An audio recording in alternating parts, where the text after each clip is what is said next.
family, with food and friends and music. And there's always someone who tells a terrible Christmas joke.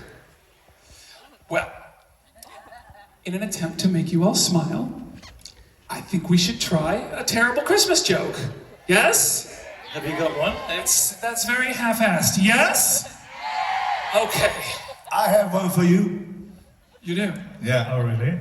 Do you know who Santa Claus' favorite singer is? No. You? Elvis Presley. That was terrible. Elvis. You get it? Elvis. Okay. Well, category was bad. I knew it was going to be bad, but It was a good try, but not didn't work. No. I'm really sorry about that.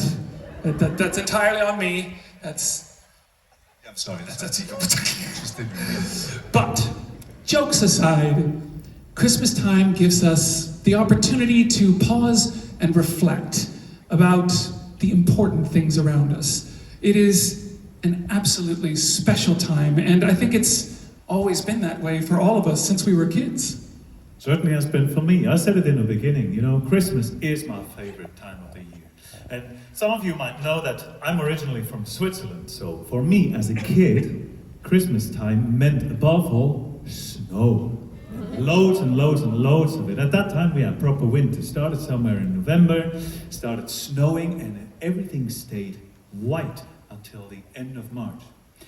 Now the village where I come from, that's not really in the mountains, it's not high up in the Alps, but still there's wooded rolling hills all around. And if you imagine now this landscape, all with that sparkly white icing on it, and the rooftops and everything, and even the roads at that time, because there was much less traffic, the roads kept their white cover on them because the cars just compacted the snow a little bit. So that made a perfect surface for us kids for skiing and sleighing and all that kind of stuff.